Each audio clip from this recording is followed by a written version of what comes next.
तो अब हम बात करते हैं rolling motion on an inclined plane की। जैसा कि आप डायग्राम में देख सकते हैं, बॉडी के ऊपर mg लग रहा है, mg साइन थीटा उसको इंक्लाइन के अलॉन्ग नीचे की तरफ पुश कर रहा है, फोर्स लगा रहा है, जिसकी वजह से बॉडी नीचे की तरफ जो है वो एक्सेलरेट कर रही है। अब क्या होगा, सेंटर ऑफ मास पे तो फोर्स आ गया, तो सेंटर ऑफ मास एक्सेलरेट करने लगेगा।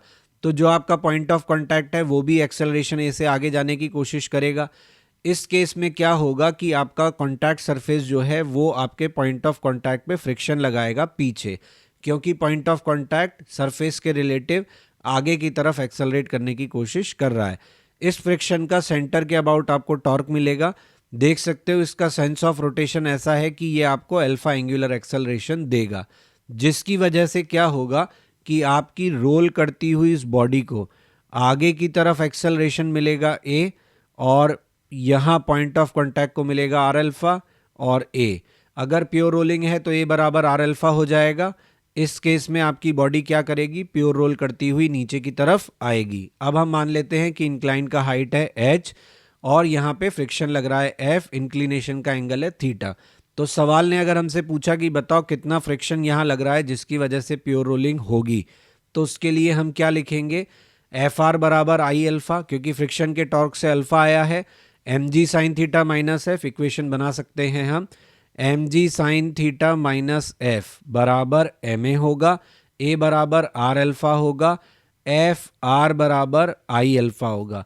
इन तीनों इक्वेशन से हम क्या निकाल सकते हैं, फ्रिक्शन का वैल्यू कि इतना फ्रिक्शन रिक्वायर्ड है, म्यू मिनिमम निकाल सकते हैं कि कितना मिनिमम फ्रिक्शन हमको चाहिए, तो वो मिल जाएगा हमको tan theta upon 1 plus R square by K square. F के फैक्टर में हमें दिख रहा है कि R square by K square पे डिपेंड कर रहा है। अगर हम यहाँ पे केसेस कंपेयर करने की कोशिश करें, जैसे कि हम ले लें मान लीजिए रिंग, तो रिंग के लिए के बराबर कितना होगा, तो रिंग का अपने सेंटर के अबाउट एम आर स्क्वायर होता है, तो के कितना होगा आर। डिस्क के केस में ये कितना होगा R by root two. Hollow sphere के केस में ये कितना होगा, तो हॉलो स्फेयर का होता है 2/3 एम आर स्क्वायर, तो के हो जाएगा कितना आर रूट 2/3। सॉलिड स्फेयर के केस में ये कितना हो जाएगा आर रूट 2/5। तो अगर मैं म्यू देखूं तो म्यू बराबर tan theta 1 plus R square by K square. तो रिंग के केस में ये कितना मिला 1 प्लस 1। डिस्क के केस में कितना मिलेगा tan theta 1 plus R square by K square. R square by K square किया तो के का वैल्यू है R by root two, square किया तो रूट टू हट जाएगा, टू आ जाएगा, टू ऊपर जाएगा तो ये क्या हो गया 1 प्लस 2।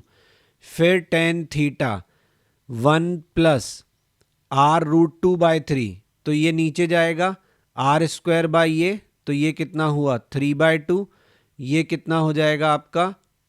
और इसी तरीके से स्फेयर का लिखेंगे टेन थीटा 1 प्लस, तो ये कितना हो जाएगा 5/2।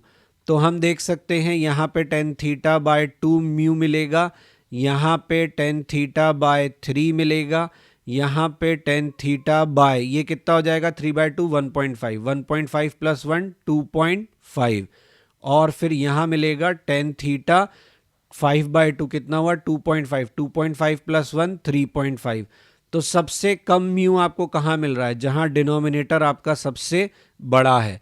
तो सबसे आसानी से रोलिंग कौन करेगा, सॉलिड स्फेयर। और सबसे मुश्किल से रोलिंग कौन करेगा, रिंग। क्यों, क्योंकि म्यू को सबसे बड़ा म्यू वो चाहिए, फ्रिक्शन कोफिशिएंट चाहिए, क्योंकि उसका डिनोमिनेटर सबसे छोटा है, और सबसे बड़ा डिनोमिनेटर किसका है, सॉलिड स्फीयर का। तो सबसे कम फ्रिक्शन की रिक्वायरमेंट किसको है, सॉलिड स्फीयर को। आगे बढ़ते हैं, वेलोसिटी अगर पूछा जाए कि बॉटम ऑफ इंक्लाइन पे, तो इसके लिए हम क्या लगाएंगे, M G H, loss in potential energy is equal to gain in kinetic energy, ठीक है। और v बराबर क्या लगा देंगे आर ओमेगा, क्योंकि प्योर रोलिंग का केस है। तो यहाँ से हमें क्या मिलेगा, यहाँ से हमें मिलेगा वेलोसिटी का ये रिलेशन। इसमें हम देख सकते हैं जिसके लिए के स्क्वायर बाय आर स्क्वायर की वैल्यू सबसे छोटी है, उसकी ही रोलिंग की स्पीड क्या है, सबसे ज़्यादा है।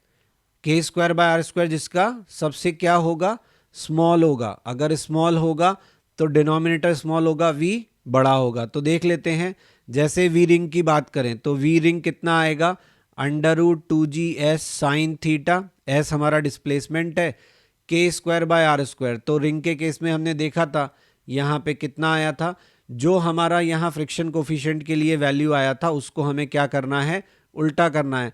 तो यहाँ तो 1+1 आएगा, तो ये कितना हुआ, GS साइन थीटा रूट, क्यों 2 से 2 कैंसिल। डिस्क के केस में ये कितना हो जाएगा, तो 2GS साइन थीटा 1+1 कितना लिखेंगे, के स्क्वायर बाय आर स्क्वायर, तो उसका के कितना होता है, r/√2। तो ये कितना होगा 1+1/2, तो ये हुआ 1.5। तो यहाँ पे क्या आएगा आपका 2/1.5 √2GS साइन थीटा, और ये आया आपका कितना 2.5। तो यहाँ आया 2/2, यहाँ आया 2.5। तो आप देख रहे हो कि आपका जो के स्क्वायर बाय आर स्क्वायर है वो सबसे छोटा किसके लिए आ रहा है, रिंग के लिए। तो आपको सबसे ज़्यादा स्पीड किसकी मिलेगी, रिंग की मिलेगी। यानी जब नीचे पहुंचेगा तो सबसे ज़्यादा स्पीड किसकी होगी, रिंग की। जबकि इसको लुढ़कने में सबसे मुश्किल थी, लेकिन एक बार ये लुढ़क गई तो सबसे ज़्यादा वेलोसिटी लेके आएगी। और चेक कर लेते हैं, 2GS sine theta 1+k square by R square, तो इस हॉलो स्फीयर के लिए कितना था 2/3। तो 2/3 ये कितना हो जाएगा, √2g साइन थीटा, ये हो जाएगा आपका 3 + 2 5/3। 5/3 का अगर 3 भी ऊपर भेज दो तो ये कितना हो जाएगा 6/5। तो भी ये कमी है, देखो आप। इसी तरीके से अगर सॉलिड स्फीयर के लिए निकालोगे तो ये 2/5, 5 + 2 7, अगर 5 आपने ऊपर भेज भी दिया तो 10/7। तो सबसे ज़्यादा स्पीड किसकी दिख रही है, रिंग की। इसी तरीके से एक्सेलरेशन भी किसका ज़्यादा होगा, रिंग का। टाइम किसका लीस्ट होगा, रिंग का। क्यों, क्योंकि उसका के स्क्वायर बाय आर स्क्वायर क्या है, सबसे कम है। टाइम ऑफ रोलिंग भी आप यहाँ से निकाल सकते हो। यहाँ हमने क्या लगाया, S = UT + ½ AT²। तो अगर आपको ये फॉर्मूलाज याद हैं तो आपके लिए ऐसे वाले क्वेश्चंस में टाइम बहुत कम लगेगा और जल्दी जल्दी आप कैलकुलेट कर सकते हो। तो देखिए, जिसका के स्क्वायर बाय आर स्क्वायर सबसे कम है उसको सबसे पहले पहुंचने का मौका मिलेगा।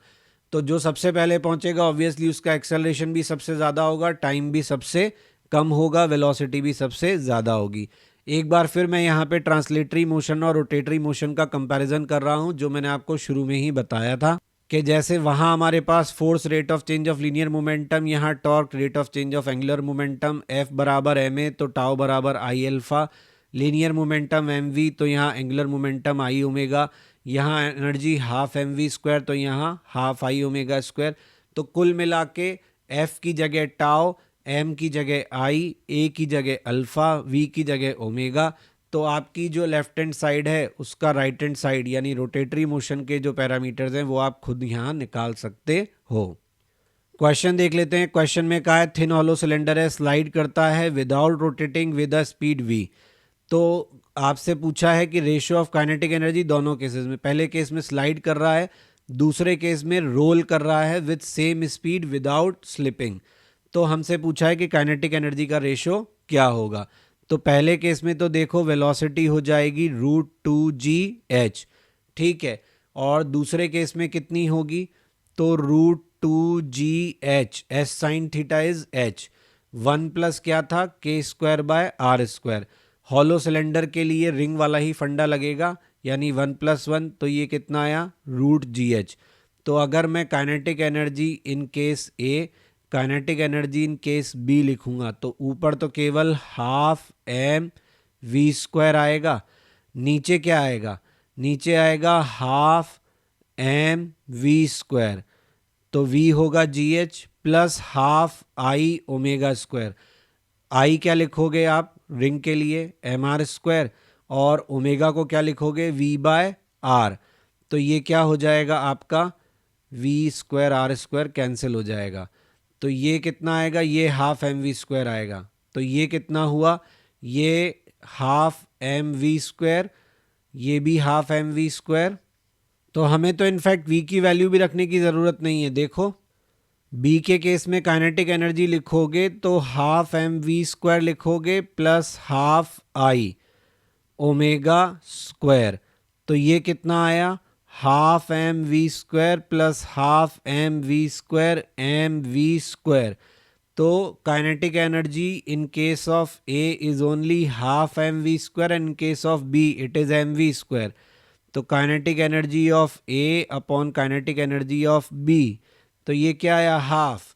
तो हमें तो यहाँ कुछ और भी सॉल्व करने की ज़रूरत नहीं है। क्वेश्चन में दिया है यूनिफॉर्म सॉलिड डिस्क है, मास 1 kg है, रेडियस 1 मीटर है, रफ हॉरिजॉन्टल पे रखा है, 2 फोर्सेस लग रहे हैं 2 न्यूटन और 4 न्यूटन के। हमें बोला है there is no slipping, then the linear acceleration of the centre of mass of the disc. मतलब स्लिपिंग नहीं होगी, होगी तो रोलिंग होगी। तो acceleration of centre of mass पूछा है। तो देखिए यहाँ 2 वाले का टॉर्क होगा इस डायरेक्शन में, 4 वाले का टॉर्क होगा इस डायरेक्शन में।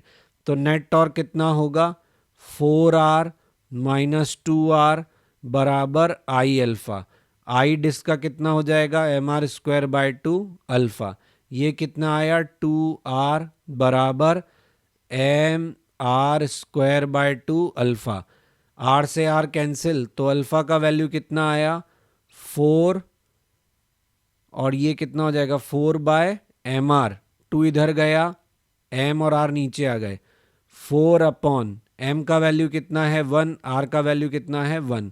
तो ये आया 4 मीटर पर सेकेंड स्क्वायर हमारा एंगुलर एक्सेलरेशन। लेकिन ये तब आता जब ये रोटेट करती सेंटर के अबाउट। यहाँ पे क्या हो रहा है, हमारी जो स्लिपिंग हो, जो हमें कहा है कि स्लिपिंग नहीं होनी चाहिए, इसका मतलब हमारा इस वक्त जो रोटेशन हो रहा है वो पॉइंट ऑफ कांटेक्ट के अबाउट हो रहा है। यानी हमें टॉर्क यहाँ पे सेंटर के अबाउट ना निकाल के किसके अबाउट निकालना है, सी के अबाउट। तो सी के अबाउट अगर हम निकालेंगे तो टॉर्क कितना आएगा, तो देखिए सी के अबाउट देखेंगे तो 4 वाला जो फोर्स है वो कितनी डिस्टेंस से लग रहा है r, तो इसका टॉर्क तो हो गया 4r। 2 वाला जो फोर्स है वो कितनी डिस्टेंस से लग रहा है 2r से, और दोनों ही फोर्सेस के टॉर्क आपस में क्या हो गए इक्वल एंड ऑपोजिट। अगर इक्वल एंड ऑपोजिट आपके टॉर्क हैं तो नेट टॉर्क क्या आ गया 0, अल्फा क्या आ गया 0, ए बराबर क्या होता है आर अल्फा, तो वो भी क्या आ गया 0। तो इसका मतलब आपके सेंटर ऑफ मास का डिस्क के कोई एक्सेलरेशन होगा ही नहीं, क्योंकि अल्फा क्या आ रहा है 0, तो ए क्या आ रहा है 0, तो ए बराबर 0। Please like share and subscribe my channel, press bell icon for important notifications and update, ताकि टाइमली आपको सभी इंपॉर्टेंट अपलोड्स मिलते रहें।